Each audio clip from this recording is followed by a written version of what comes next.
Hello everyone, in this video I'm going to talk about how to apply for the Commonwealth Shared Scholarship. So I'm going to go through this application step by step as if I were an actual candidate. So I want you to pay close attention to everything that I'm going to be doing. So you need to search on Google Commonwealth Shared Scholarships and it will take you to this site right here. When you click on that link, it takes you to the Commonwealth site where you'll see that they already announced the 2025 shared scholarships. And you can see they've listed different universities as well as the respective courses that are now eligible for the Commonwealth Shared Scholarship. Moving forward, I'll refer to the Commonwealth Scholarship Commission as the CSC. So you can see there are different themes that are eligible this year. And you can see that there are 6 in total. So there's access, inclusion, and opportunity. There's a theme on promoting innovation and entrepreneurship, science and technology for development, strengthening global peace, security, and governance, strengthening health systems and capacity, and strengthening resilience and response to crisis.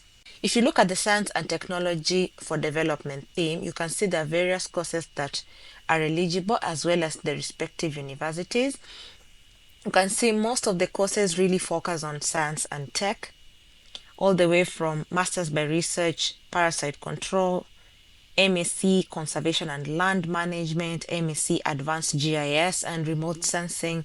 So if these are some of the topics that you love doing, you can go through the list of eligible courses and select one that you feel would be suitable for you given your background and your interests. You can see already there are courses here such as the University of Bath that's offering an MSc in biotechnology.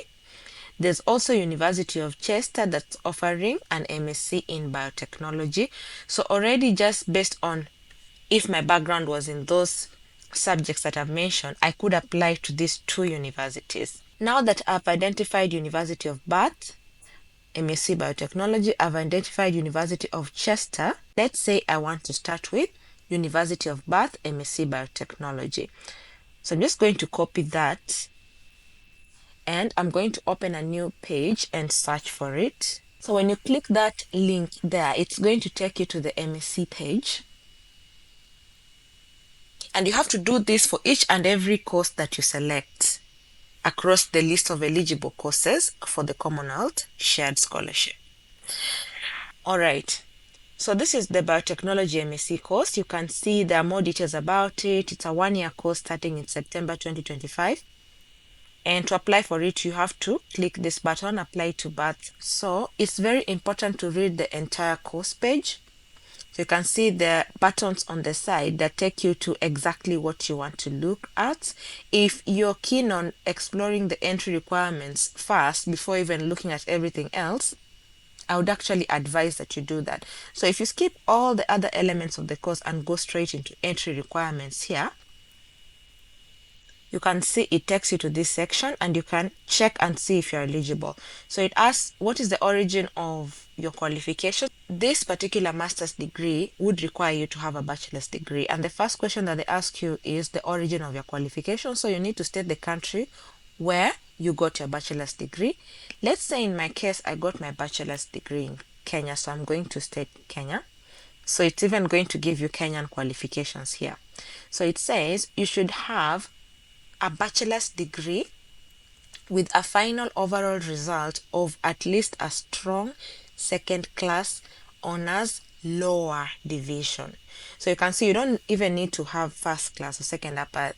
This one allows you to enter with a strong second class honors lower division. And then to apply for this course, you have to have an undergraduate degree in any biosciences, medical or biomedical based subjects such as biosciences, medical, veterinary, biotechnology, life sciences, pharmacy and pharmacology, or biochemical engineering or technology.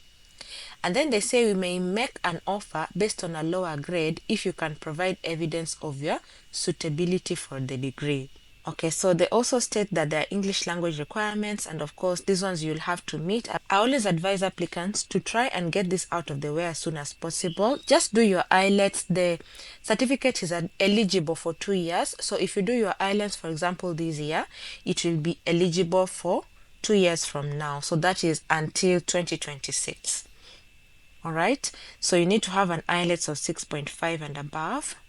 And if you don't know what IELTS is all about and how it's examined, I would suggest you Google IELTS and try and look at some forums that talk about it. I'll also try to make a video specifically on how to pass your IELTS exam. So again, here on fees and funding, so remember you're applying for the Commonwealth Shared Scholarship. So ideally that should be able to cover your entire fee. So unless you're a self-sponsored student, you don't really need to worry so much about the fee section. Just worry about the scholarship application section. And you can see they have this section right here that talks about scholarships and bursaries. So they said they say here you can be considered for a bursary or scholarship to help you study at Bath, and you don't have to pay it back. So then there's read more about bursaries and scholarship, and I'll just open that on a new tab. Ideally, the reason why it is important to look at this page is because you might find that that particular course has other scholarships that are available to it other than the Commonwealth Scholarship. So that would make it an even better course, because in case you do not get the shared scholarship and you have admission to the university, you could still be considered for other sources of funding. So they talk about the funding that they have. They have the Global Leaders Scholarship. They have the Dean's Award for Academic Excellence. These will obviously be very competitive already. So just bear that in mind. And ideally, you need to look at the funding for international students right here. And you can see under the funding for international students, there's a lot available. So that is already a good indicator that this is a very good university, in that aside from the shared scholarships, there are others available just in case. And always make sure, even though you'll apply for this MSc program, always make sure after you've applied for the shared scholarship for that particular MSc, apply for the others as well. If you're eligible, apply for the others as well, just in case. If you end up in a scenario where you get 3 scholarships for the same course in the same university, then you are inside what we call a beautiful dilemma, in that you are spoiled for choice, and that's exactly what I want for you. So ideally what you want to look at here is the information they're providing on the Commonwealth Shared Scholarship scheme right here. So I'll click on that. So remember, when you're applying for Commonwealth Shared Scholarship, you must apply for the course first, and then within the university website you need to follow the instructions if you want to apply for Commonwealth Shared Scholarships. So they say a Commonwealth Shared Scholarship can help you fund a full-time master's course if you're from a low-income household or a Commonwealth country. So they talk more about it. They say here the Commonwealth Shared Scholarship Scheme, or CSS, is a joint initiative between the Commonwealth Scholarship Commission and the university to provide scholarships for students from developing Commonwealth countries. And under the eligibility criteria, you can find out if you are eligible to apply for the Commonwealth Scholarship Scheme here. So they have this information where they say to apply for this scholarship scheme, you must come from an eligible Commonwealth country and be studying one of the following courses for the 2025 to 2026 academic year. So remember, it's not just the MSc in biotechnology, the one here selected here is not just that. Even if you apply for the MSc in global public health policy, or you apply for the MSc in molecular biosciences, you will still be eligible for the Commonwealth Scholarship. So remember, you can apply for more than one course. So let's say we are starting off with the MSc biotechnology. The reason I'm saying we are starting off is that don't ignore the other courses. If you're eligible for 3 more courses other than MSc biotechnology in this university, and that course is listed here as a course eligible for the shared scholarship, then apply for all courses that you are eligible for to maximize your chances. Okay, So if you select the MSc Biotechnology, then again it brings us back here. So now you're set. Now you can start looking at the program itself. So then look at the course specifics, look at what they're teaching. Is it what you're interested in? Are you interested in biosensors and their use in disease monitoring, tissue engineering, drug discovery? If this is what appeals to you, this course is for you. Then look at the type of research projects that they're working on. They even give you examples of final projects offered for the current molecular biosciences with biotechnology stream, and you can read more about those. Then they tell you more about the course highlights. Again, remember this is the University of Bath. It's a top 10 university, very good. They say you'll study at a top 10 university on a course that is designed in consultation with industry partners. So it's giving you the employment skills that you need that are relevant to your industry. And you'll gain extensive research collaboration, practical experience, and also access postgraduate labs and get support from personal tutors.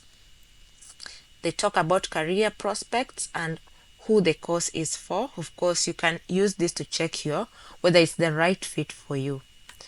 So now that you've checked that and you're satisfied that this is really, really a good course and you're eligible for the Commonwealth Scholarship as well, now you need to start applying for the course.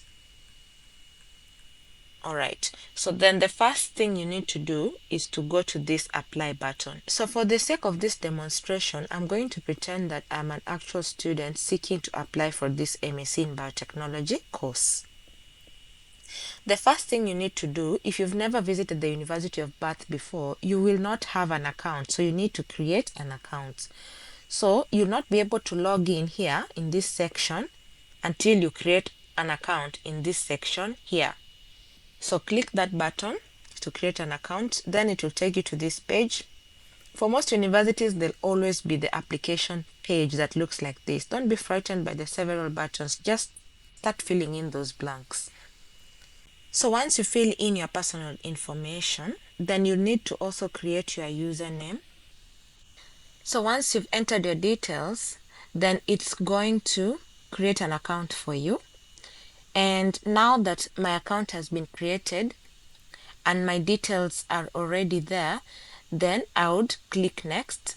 So then you see it's telling me this is an application for admission to postgraduate study.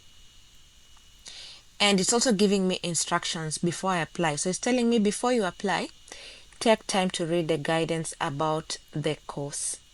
Take time to read the guidance about the course, including anything you've been asked to mention in your personal statement. And also you can find more about the course in that link that they gave.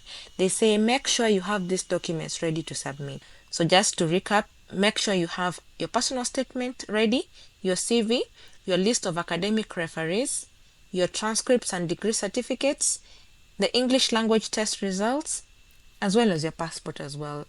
I said this in another video, always make sure you already have your passport at the point where you want to now start applying for a master's degree. So I now have all the details that I need. So once you've filled in your personal details, now you need to fill in any other information they ask for. They ask for nationality. And that's simple. Just put in your nationality, enter your nationality. Say if you have a dual nationality. And then your country of birth as well. Then they ask in the questions below, if your response is the UK, please specify either England, Northern Ireland, Scotland, or Wales. So make sure you answer these questions as truly and as honestly as possible. So remember, fill in your personal details depending on the details that you have. So if I skip over to the education side, this is where I want to really talk about. So you need to fill in the dates when you started your degree, the dates when you finish your degree. You need to select level of your qualification here. So remember, if you had an undergraduate degree, you need to select whether it's an overseas undergraduate or an EU or a British undergraduate degree. For most of you, if you're eligible for Commonwealth Scholarship already, then you obviously have an overseas first undergraduate degree, most likely, not obviously, but you might have maybe gotten your degree in the UK or the EU. You need to state that explicitly. And then the qualification, what is it? Is it a Bachelor of Science, Bachelor of Pharmacy? what is it, then the subject. So in my case, if I did biochemistry, I would write here Bachelor of Science, and then in the subject studied area, I would say biochemistry. Okay, so again, they would need your institution, and for some institutions, you can select it from the drop-down list. But they say if your institution is not in the drop-down list, then use the option not in the list. Then, of course, you would select your university. Let me try my undergraduate university if it is here. University of Nairobi. Oops. Yes, it's here. So you'd select that. Then study location would be your country. So the country where the university was based, that's Kenya. And then the grade that you achieve, you need to write your grade here. If you got second class upper, just write the second class upper, okay? Upper division. If you got second class lower, you write the second class lower division. If you got there first class, you write first class, and so on and so forth. Then here you upload your transcript. Remember, you need to scan your transcripts and then upload them in PDF format. Scan your transcripts, make sure they're in PDF format, save them in your computer, then upload them here. Yes, and you can see there's only one upload button. So there's another thing you need to do. If you have 4 transcripts for the 4 years you are in school, make sure you go online. I like to use this site called Nivea. So if you just Google merge a PDF Nivea, then it should bring you this tab here, the one called DocuPub, and you should be able to upload all of your PDFs. So if you have your transcript for year 1, year 2, year 3, year 4, choose your file from the computer and keep choosing until you've selected all the transcripts, okay? Go to merge files and it will give you one single PDF that has all of your transcripts in one document. So yes, so upload your transcripts as one document, then upload your degree certificate. Those are 2 different things. Upload your degree certificate separately from your transcripts. Then you can do the same if you have a second qualification. For example, if you already have a master's from your country, you can upload it here as the second qualification, and you can keep doing that for all the qualifications that you have. Then here under professional experience, you need to write your work experience, talk about who your employer is, the name of your employer, the country, and your job title. And you can click this button, add another experience, to keep adding more work experience. Then supporting documents, here you need to upload your CV. I'll make another video on what you need to detail inside your CV, or what a good CV looks like. So make sure your CV is in PDF format. PDF is good because whatever format you use on your document will be maintained even when someone else downloads it. But if you upload in Microsoft Word format, then when someone downloads it, it might have a different format than the one you prepared. So the format might change. Yeah, the format might change depending on the version of Microsoft Word you use. So it's always a good idea to use PDF documents. Okay, they even have instructions on how you should upload. So for your English proficiency, remember, well, it's not mandatory that you have your English language results at this point. You can have it after you've confirmed whether you have admission. But as a rule of thumb, it's just better to have this certificate early. So they say if English is not your first language, you will need to meet the minimum English language requirements for your course if you do not already hold an acceptable qualification. For example, IELTS academic. You may need to obtain one before you start your studies. You must pass your English test less than 24 months before you start your course. Again, they're already telling you the certificate is valid for 2 years, 24 months. So go and do your English test. But even if by the time you're applying for this application, you don't have your English test, you just apply. But go and do your English test. And then once you have the results, send it to the university. So they ask, have you been educated in the UK or another English-speaking country?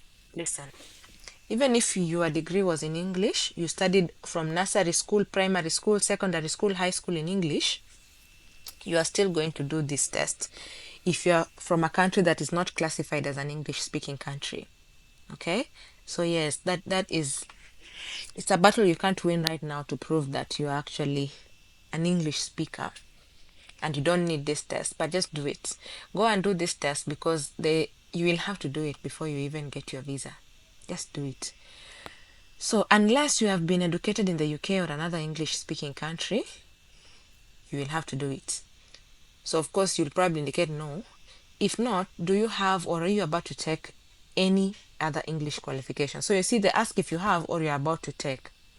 So if you're about to take, name the qualification. In this case, it will be IELTS. So IELTS. Okay. So if you've already taken it, then you need to upload the language results, which will be available after your test is assessed. And then when you finish that, you simply go to the next page, which is, you see, personal statement and references. They didn't say at the beginning you need a personal statement. Now they're saying you need it. So this is why it's always important just to have your personal statement. So if you go to the personal statement section, you'll see they say, please enter a statement of proposal. They're saying, please tell us in at least 250 words about any relevant experience you have and your reasons and motivation for wishing to study on this course, and this is required. Okay, then you enter your statement or your proposal here. I always advise you create your personal statement in a Microsoft Word document, save it, and then paste here, because the worst thing would be trying to draft a 250 word statement here only for your internet connection to disappear. And remember, if you refresh this page, you lose your entire statement. So don't do that. I've made that mistake once in my life and never repeated it again. It's just annoying. So go and do your statement in a Microsoft Word document, then come and upload it. Come and copy paste it here. So remember, there's another video where I've talked about personal statements. Go and watch it. But if you still have questions after that video, let me know in the comment section and I'll talk you through how to write a personal statement. Then referees. You need to name your referees and their workplaces. And these are, you have a combination of academic, then professional or academic. If you've not worked before, if after your undergraduate degree you've not worked, you probably won't have professional referees. So you just use academic referees who are your former lecturers or your former supervisor in your dissertation project. Even if your referee has to upload it on their own, always make sure you're working with your referees to let them know exactly the kind of information you want to be included in your reference letter so that they include it. Remember, referees don't know everything about you. You need to tell them, you need to give them your CV and also provide them with a draft that they can work with, because they have many students and they don't know everything about everyone. Make sure you're working with your referees well. And then here in the email address that's required, try and use the institutional email. Unless it's not available, then you can use the personal email. Remember, they say when you submit your application, we will automatically email the referee listed. They will automatically email the referee listed to request a reference on your behalf. You must provide a professional email address for your reference to be submitted. Okay? So regardless of the fact that you can upload a reference letter here, they will still contact your referee to request a reference. So always make sure you alert your referee that they're about to receive a request to submit a reference letter, and give them a draft that they can use so that they're better prepared, because you might be surprised that they don't remember you. Okay? And then just before you start doing that, you need to read the subtext here. They're saying, please provide the contact details for at least one academic referee below. Where you provide an email address for a referee, we'll contact them automatically when you submit your application. And then they say the second referee may also be academic or someone who knows you in a recent relevant work context. Your references should be either academic or professional. You don't accept character references or personal references. So your mom or your dad cannot be your referee. If you are uploading additional references, they must be on headed paper with a signature. Very important, they must be on headed paper. So if it's a referee from your former university, make sure the university logo is there, as well as the letterhead generally, yeah? And a signature. It can be an electronic signature, but it has to be one that was signed and then maybe the image captured and reused. So just make sure you're checking on that when you're using electronic signatures. If you don't have an academic reference available from the last 10 years, then you need to provide a professional reference. All right. So once you've done that, you've provided your personal statements and references, then you go to the supplementary information section here. So in this section, they say if you have any questions about the form, they've given you people to contact if you have any questions about the form. Then here, there's contact from former BAT students. They say if we offer you a place, we may be able to connect you with a former University of BAT student from your country who can share the experiences. Would you like to be contacted? Always say yes. It doesn't hurt. Then agents. They're saying if you're submitting your application through an official education agent, please tell us which one. So the people who use agents, if you're using one, you need to identify them. I always tell students you don't need an agent. You don't need an agent. Just do your own application. Unless it's really difficult for you and you're very busy and you just do not have the time, then it really helps as well to use an agent. But remember, if you're using an agent, it costs money because it is a lot of work, as you can see, and requesting someone to do it for you for free, it just doesn't work like that. Yeah. So if you need assistance with your application, you need to make sure that you have the relevant fees available before you even contact an official education agent, because it costs money.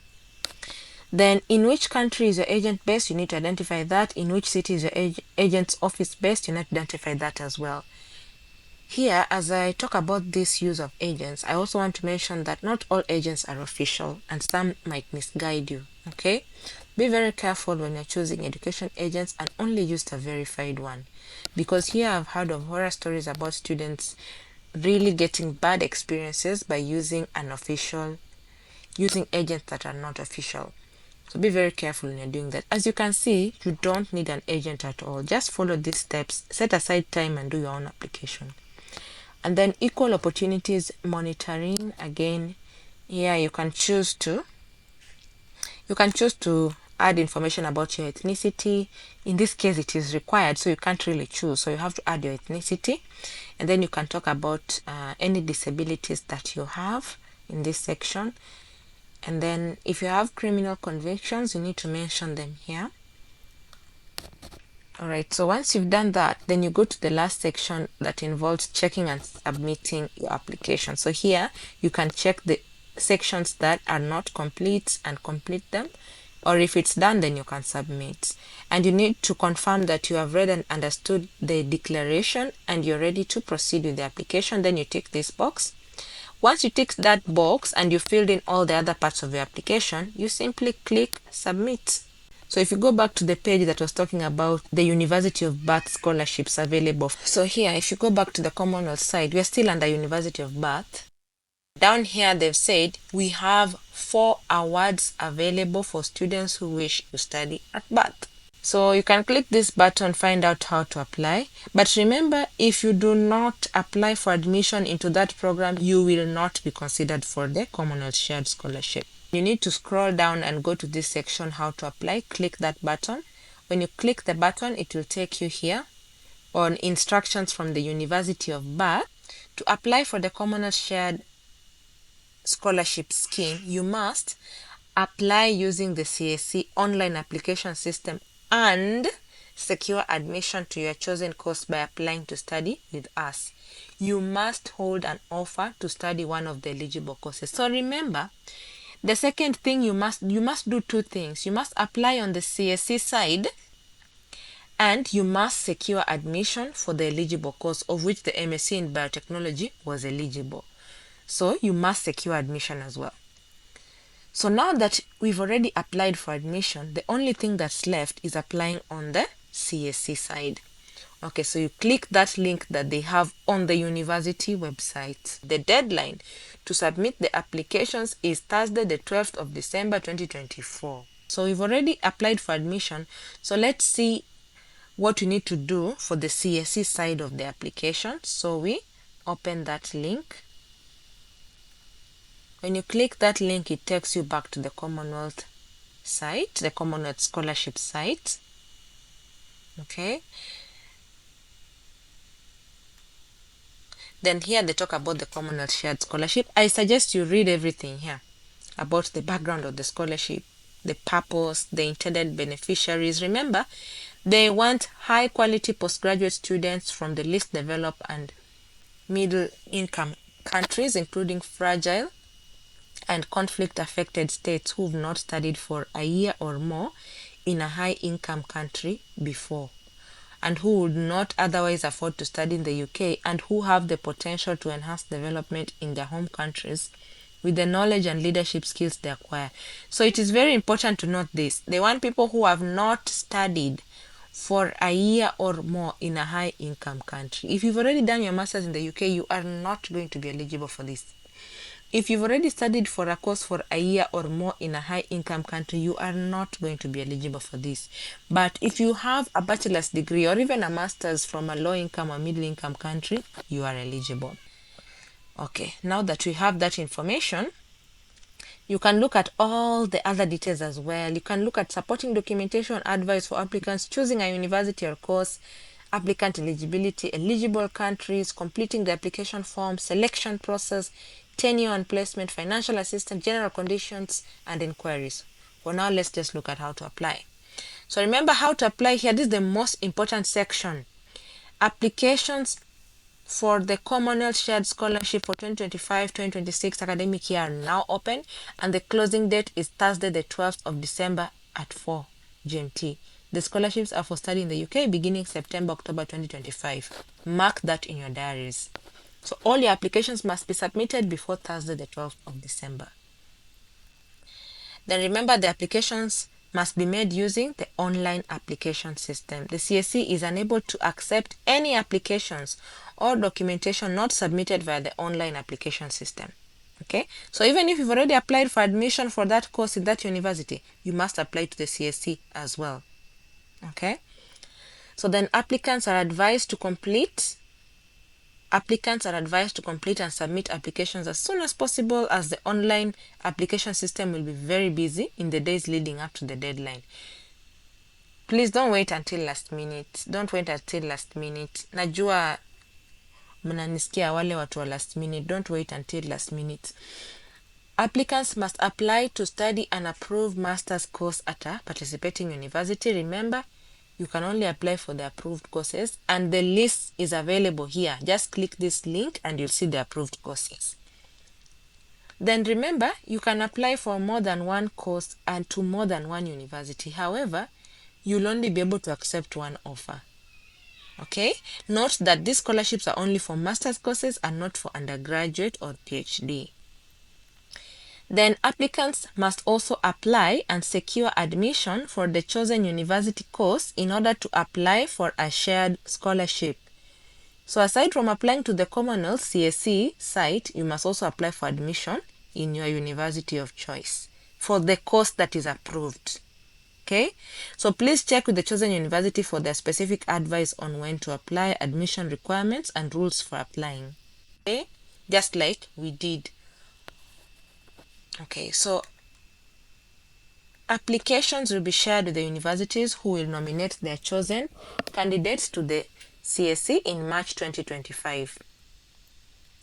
Okay, so let's look at the CSC online application system. So when you click the online application system, you can see this is the CSC site. This is different from the university admission application site. This is the scholarship application site. Okay, so when you reach that site, you need to enter your residency. In this case, I'll list it as Kenya. And then it will welcome you to the registration and login page. If you are a new user, just go down here under the place where it says new user, under the submit button, click the new user section. Then it will take you to a place where you can add your details. So add your email address and set your password here. So now my account has been created. Then I can continue to fill out the forms, and answers will be saved in my account. So remember, the first thing you need to do is to choose the CSC theme under which your chosen course is categorized. Remember, it was categorized under science and technology, so ours will be science and technology for development. Science and technology for development, so you select that. Then you remember it was in the University of Bath. It was at the University of Bath, so that is the MSc Biotechnology Healthcare, then next. So it will give you a candidate ID already. So they'll ask you, is your email address correct? Then you say yes, and you just keep filling in the form. So remember here, they're talking about eligibility and due diligence. They want to confirm that you're really eligible.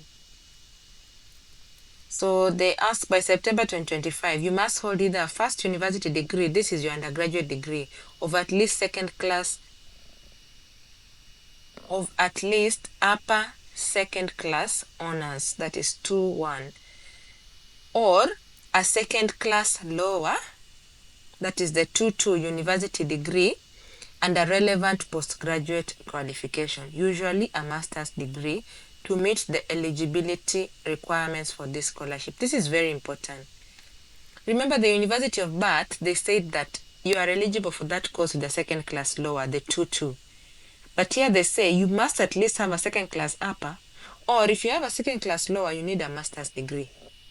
Make sure you are applying correctly and you're meeting the eligibility criteria. So if you have a second class lower degree and you already have a master's, you are eligible. If you do not have a master's, then you need to have at least a second class upper, the 2-1. Okay.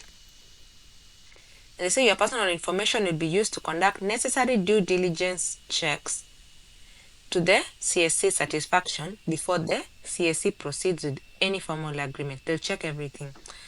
So then there's information about agreeing to the personal data being used. Then they'll ask you, do you meet the academic eligibility criteria and agree to due diligence? Of course, yes, because if you say no, you're not proceeding. Okay, so if you've already completed that page, then now you need to give your title, your names, okay, your address. Remember, you won't be able to proceed forward unless you fill in the essential information. So you need to give in all of this information. So I'll just fill out my details, otherwise it won't allow me to proceed. Then we'll see what is available in the next step. So I filled in that information, and now the next is academic record. They ask, are you currently registered for a university qualification? No. Let's say you've already graduated, so no. And then they ask about your university qualification. So you must fill in your qualifications here. If you have a second university qualification, then you can add it as well. If you don't, just say no.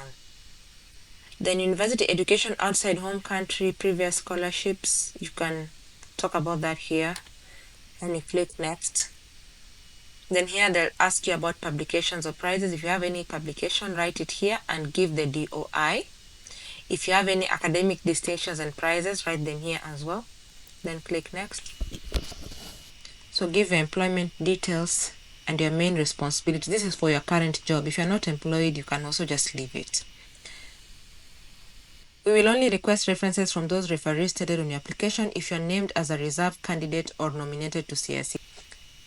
Only if you're nominated is when they'll request for a reference from your referees.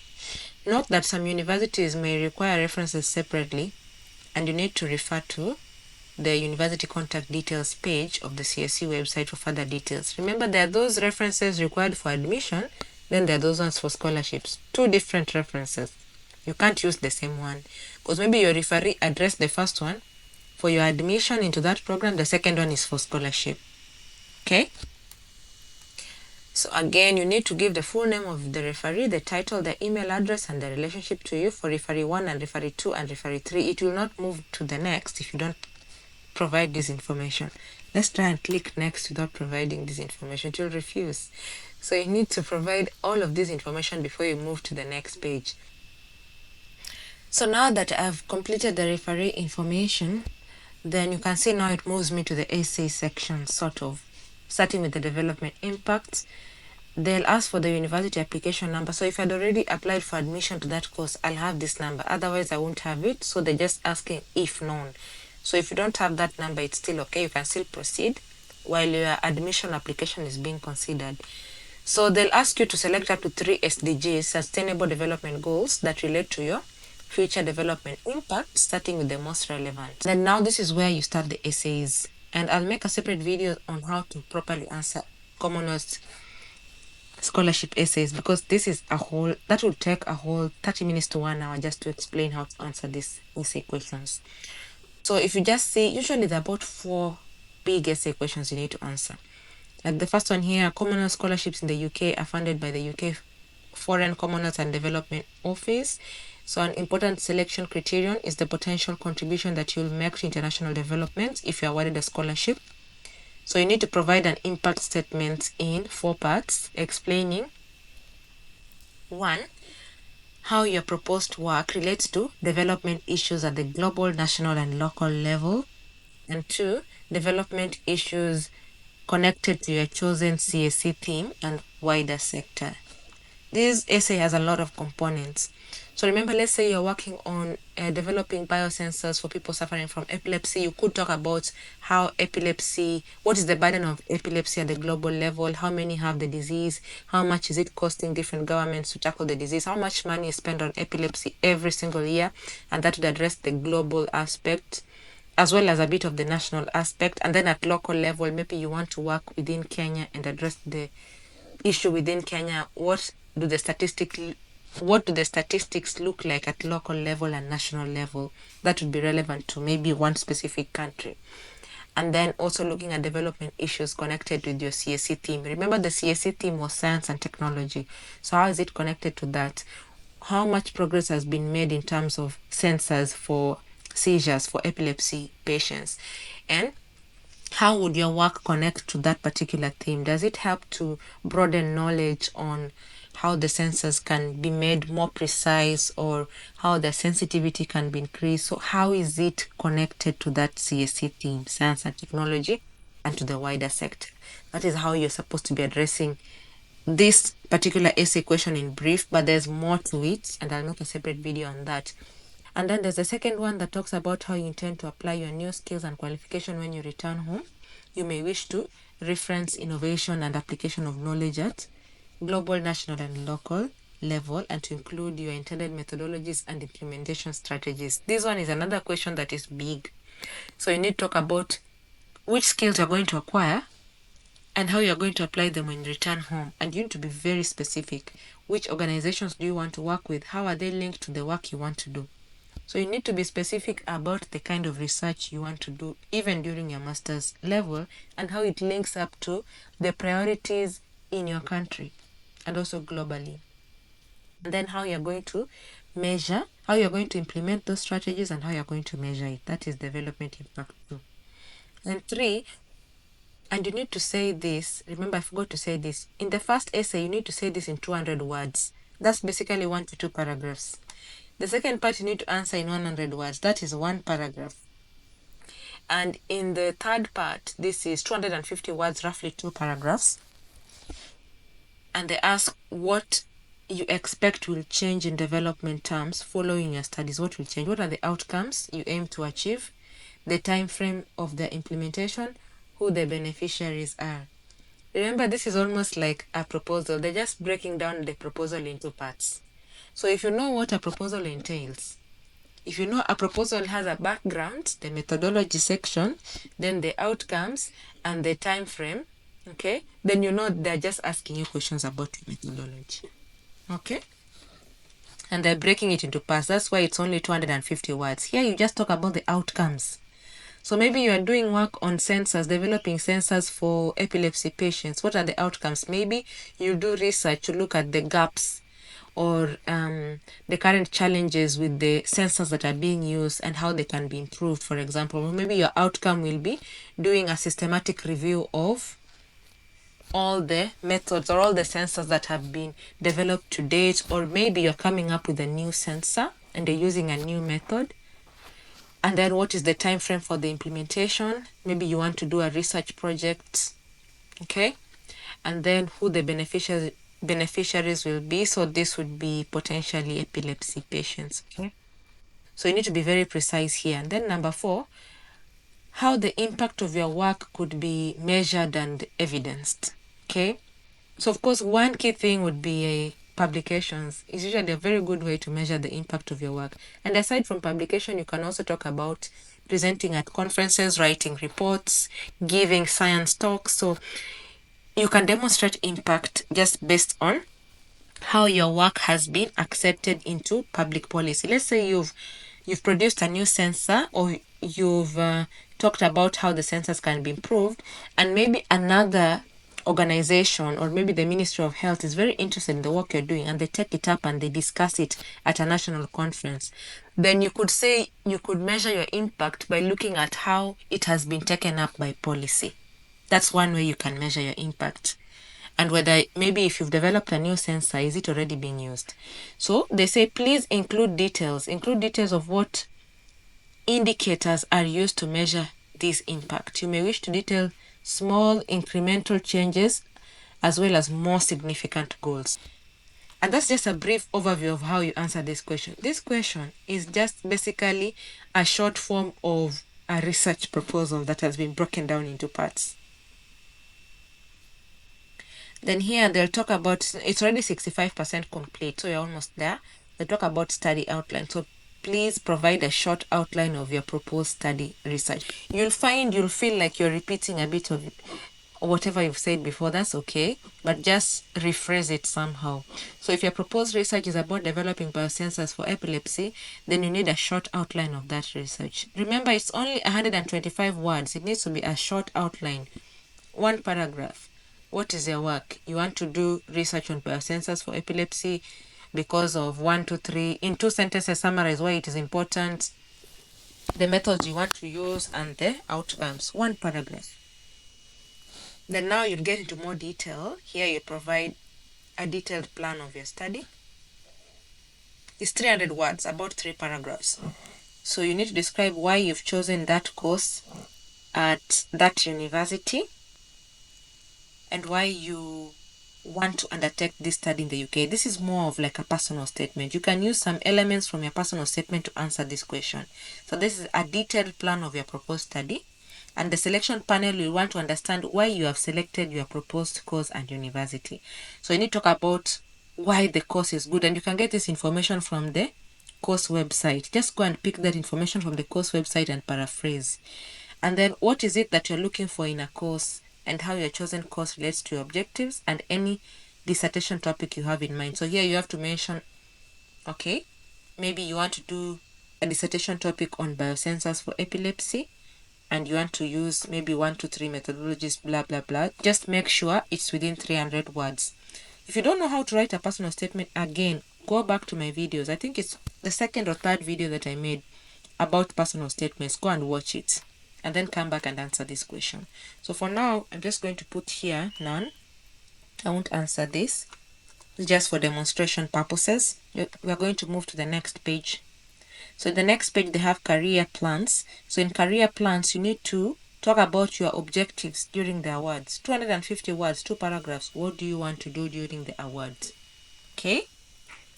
And then your career plans in 5 years following the award. Usually after your master's, you want to talk about doing a PhD. Even if you will not do it, just talk about doing a PhD and then a postdoctoral fellowship. For example, long-term career plans, of course, would be becoming an established researcher, applying for a large grant, having your own research team, things like that. Okay, so those are long-term career plans.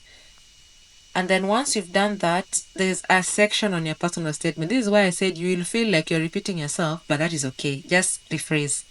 Here they say, the CSE encourages applications from candidates who have faced significant disadvantage or personal barriers to higher education or are underrepresented in the field of study or workplace.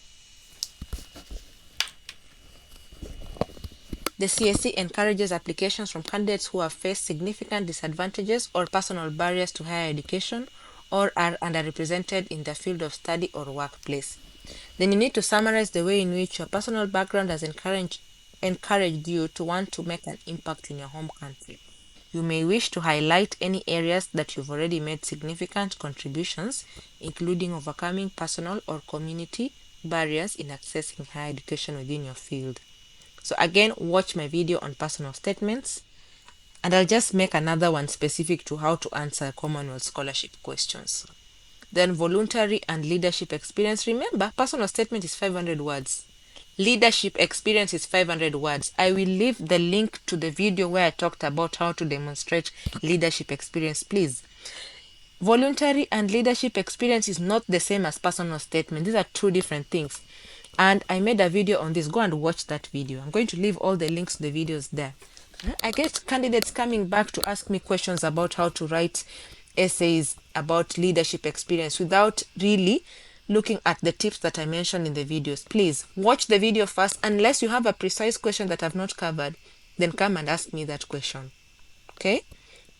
So once you've filled in the personal statement and voluntary leadership experience, then you go to the attachment section. Remember, by this time, you're now 80% complete. So here you need to attach your passport and passport or national identity card. Remember, when you're applying for a scholarship to go and study in the UK, by this time I expect that you already have passports. So just make sure that if you don't have a passport, start applying right now. Because you're applying to go abroad and you don't have a passport. Please don't be attaching national ID cards here. Only attach that if you're still waiting for your passport and the deadline is approaching. Okay? Then here they also say up here you must submit the following supporting documents as 3 separate files. So you need a scan of the personal information page of your passport or national ID. So again, if this is not provided, your application will be considered ineligible. Number 2, scans of full transcripts detailing all your higher education qualifications, including to-date transcripts for any qualifications you're currently studying. And then you need scans of all your university degree certificates. They didn't mention CV at any point, so don't be attaching CVs here. They did not mention CVs. They did not mention reference letters. Okay, they'll be requesting for those directly from your referees. They only mentioned scans of your degree certificate, transcripts, and your passport. So attach your passport here, your transcript here, and the degree certificates here. Transcripts and degree certificates are 2 different things. And here under full transcripts, there's the option to choose the file. So make sure you're merging your transcripts into one document. Once you have done that, you can click next. And you'll go to the equality and diversity monitoring section where you need to fill in your equality and diversity monitoring questions. They're not a must, and just skip if you want. Then there's the checklist confirmation. They're asking, how did you find out about the scholarship, CSC website? What sources did you use to find out about the scholarship? You've read and understood the general conditions. Do you have any criminal convictions? Please, if you prefer not to say you're already looking suspicious, just say whether you have them or not. Okay, let's move on. So, are you or is any relation of yours a politically exposed person? You need to answer that honestly. Then citizenship, I confirm I'm a Commonwealth citizen. You need to confirm that, and then you need to say your country. So select your country here. Are you living in a high-income country? So I'm not at present living in a high-income country. Be honest. You need to tick that. If you don't tick that, you won't be eligible. You studied in a high-income country. You need to confirm you've not studied in a high-income country. Funds, I confirm I'm unable to afford studying in the UK without the scholarship, obviously.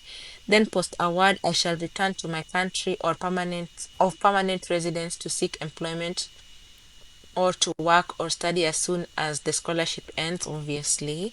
Then own work, I confirm all the information is true to the best of my knowledge and unless otherwise stated is my own work, obviously.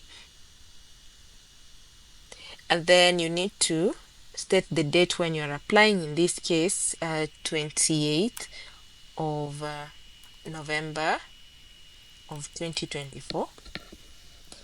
And they tell you in red, if you click next, your application will be submitted. So if you click next, that will be submitted. So this is the end of that. So I'll just save progress. So basically that's it. If you follow all these steps, you'll be able to submit your application. So remember, apply for the course itself and then apply for the scholarship on the CSC website. And you can do this for as many courses as you want. You can even do 10 courses, but you must do all of them before the 12th of December.